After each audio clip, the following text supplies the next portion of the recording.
नमस्कार प्रिय भक्त गणों। हिंदू धर्म में अश्विन माह की पहली एकादशी व्रत का बहुत अधिक महत्व होता है। इसे इंदिरा एकादशी के नाम से भी जाना जाता है। श्राद्ध के दिनों में आने वाली ये एकादशी बहुत ही खास मानी जाती है। इस दिन भगवान शालिग्राम की पूजा और व्रत रखने का विधान है। कोई पूर्वज जाने अनजाने में किए गए अपने किसी पाप की वजह से यमराज के पास दंड भोग रहे हों तो विधि विधान से इंदिरा एकादशी का व्रत करने उन्हें मुक्ति मिल सकती है। पद्म पुराण का कहना है कि इंदिरा एकादशी पर व्रत और भगवान विष्णु की पूजा से 7 पीढ़ियों के पितर तृप्त हो जाते हैं। इसके साथ ही यह भी बताया गया है कि व्रत करने वाले को भी नरक में नहीं जाना पड़ता है। गरुड़ पुराण में निहित है कि इंदिरा एकादशी व्रत करने से पितरों को मोक्ष की प्राप्ति होती है। इस शुभ अवसर पर पितरों का तर्पण और पिंडदान भी किया जाता है। इंदिरा एकादशी को लेकर ऐसा माना जाता है, जो भी इस एकादशी का व्रत करता है उससे भगवान विष्णु प्रसन्न होते हैं और साथ ही उसे पूर्वजों का भरपूर आशीर्वाद भी मिलता है। सतयुग के समय महिष्मती नगरी में इंद्रसेन नामक राजा राज्य करते थे। उनके माता पिता का स्वर्गवास हो चुका था।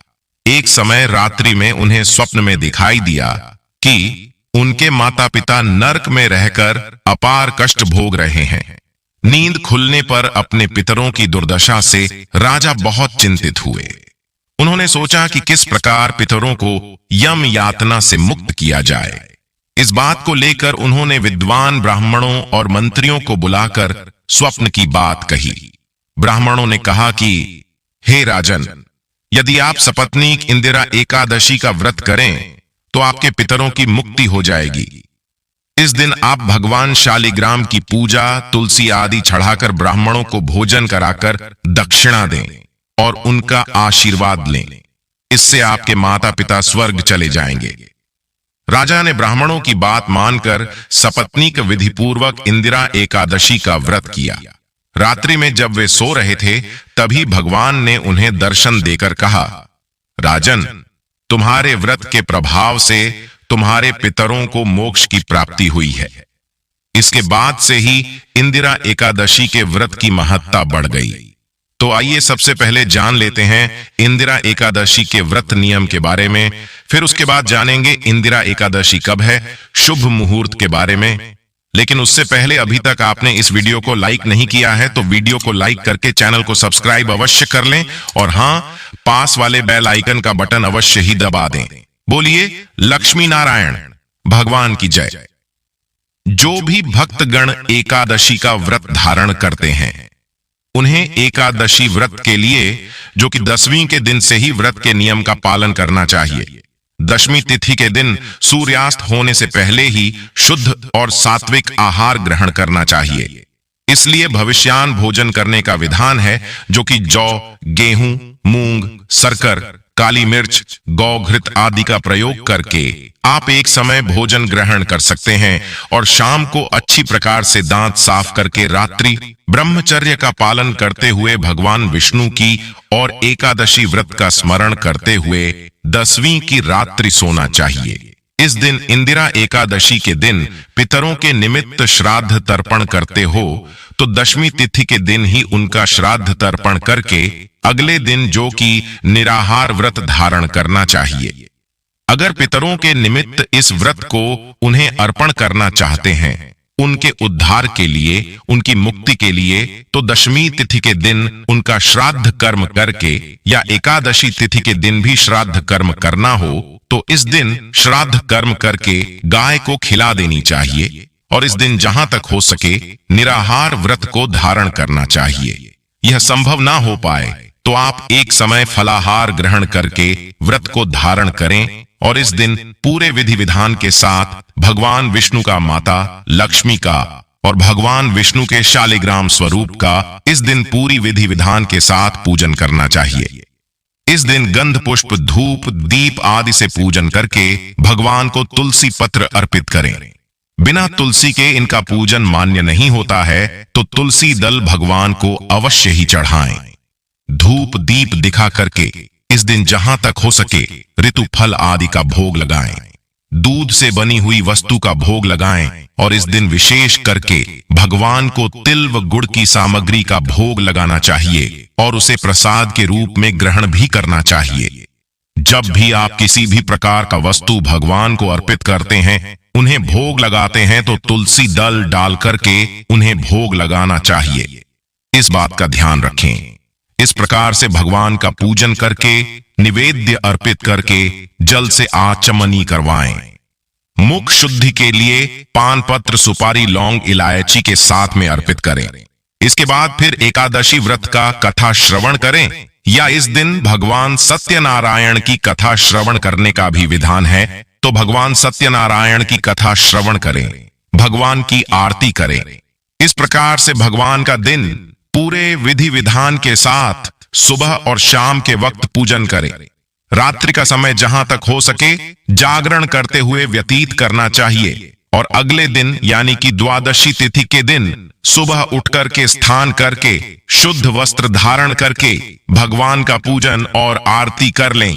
इसके बाद फिर ब्राह्मणों को भोजन करवाएं, ब्राह्मणों को दान और दक्षिणा दें, गरीबों को भोजन करवाएं और समय के अनुसार व्रत का पारण करना चाहिए। इस प्रकार व्रत को धारण करने से व्यक्ति के सभी प्रकार के पापों का नाश होता है तथा उनके पूर्वजों का भी उद्धार होता है।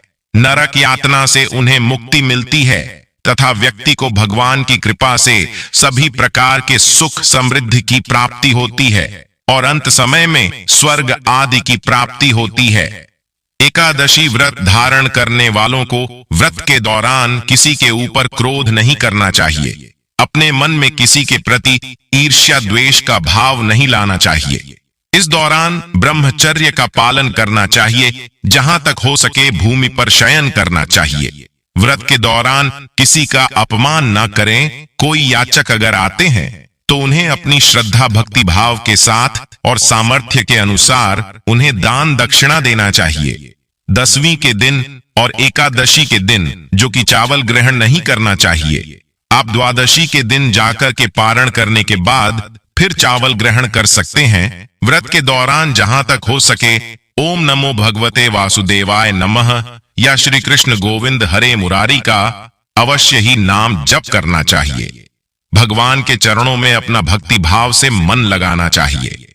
इससे भगवान विष्णु अपने भक्तों पर अति प्रसन्न होते हैं और अपने भक्तों के सभी प्रकार के पाप और ताप को नष्ट कर देते हैं तथा सुख और समृद्धि का आशीर्वाद प्रदान करते हैं। तो आइए जानते हैं इंदिरा एकादशी के शुभ मुहूर्त के बारे में। आश्विन मास कृष्ण पक्ष की एकादशी तिथि प्रारंभ समय जो कि 27 सितंबर 2024 दिन शुक्रवार दोपहर 1:21 और एकादशी तिथि की जो समाप्ति है वह 28 सितंबर 2024 दिन शनिवार दोपहर 2:50 पर एकादशी तिथि की समाप्ति है।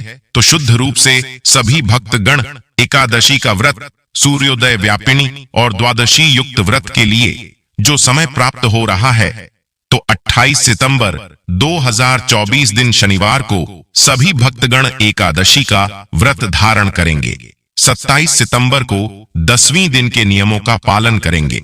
28 सितंबर को व्रत धारण करेंगे और 29 सितंबर को इस व्रत का पारण किया जाएगा। एकादशी व्रत का पारण हरिवासर समाप्त होने के बाद करना चाहिए। हरिवासर का समय द्वादशी तिथि का पहला चौथाई हिस्सा हरिवासर का होता है, तो द्वादशी तिथि की समाप्ति है वह 29 सितंबर 2024 दिन रविवार शाम 4:29 पर द्वादशी तिथि की समाप्ति है। तो सभी भक्तजन व्रत का पारण 29 सितंबर रविवार के दिन करेंगे। पारण का समय सुबह 6:12 से सुबह 8:35 तक इस व्रत का सभी भक्तगण पारण कर लेंगे। इस व्रत का पारण जो कि गुणेन पारण यानी कि गुणों से इस व्रत का पारण किया जाएगा। यह संभव ना हो पाए तो आप फल या जल से व्रत का पारण करें। एकादशी के दिन ब्रह्म मुहूर्त का जो समय है वह समय सुबह 4:36 से सुबह 5:24 तक होगा। सूर्योदय का समय सुबह 5:49 और सूर्यास्त शाम 5:47। इस दिन नक्षत्र जो कि अश्लेषा नक्षत्र होगा रात्रि 3:38 तक, उसके बाद मध्या नक्षत्र सिद्ध योग होगा रात्रि 11:51 तक, उसके बाद शाही योग होगा। 28 सितंबर को राहु काल का समय सुबह 8:48 से सुबह 10:18 तक होगा और 29 सितंबर को राहु काल का समय शाम 4:17 से शाम 5:46 तक होगा। राहु काल समय के दौरान कोई भी शुभ कार्य या नया कार्य नहीं करना चाहिए। तो उम्मीद करता हूं आपको यह जानकारी अवश्य पसंद आई होगी। पसंद आए तो निवेदन है लाइक कर दीजिए और इंदिरा एकादशी से संबंधित अधिक जानकारी के लिए, व्रत कथा को श्रवण करने के लिए आपको हमारे चैनल पर जितिया व्रत, करवा चौथ, नवरात्रि से संबंधित सारी जानकारी मिल जाएगी। हमारे चैनल हिंदू रिलीजियस टेल्स को सब्सक्राइब करके बेल आइकन का बटन अवश्य ही दबा दें। धन्यवाद। जय श्री हरि विष्णु। हर हर महादेव।